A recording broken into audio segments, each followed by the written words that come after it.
CKD lah. But by theory, I always say liver is the first filter. Filter a lot of toxin from your makanan, from your environment. If the first filter doing the job well, the kidney is the second filter. So the second filter, less burden. Because if let's say the liver, for example, I skip the scenario, liver damage, hepatic failure, no matter what causes.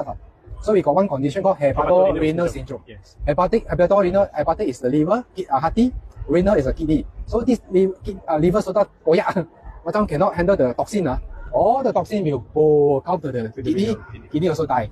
So hepatorenal syndrome. Yes. So they got link lah. So why not the ballet before wait for the hearty losa, protect your hearty first. Yeah. You protect hearty also, indirectly lesser burden, protect your kidney. This is my understanding. Okay. By having the first filter, the liver, to be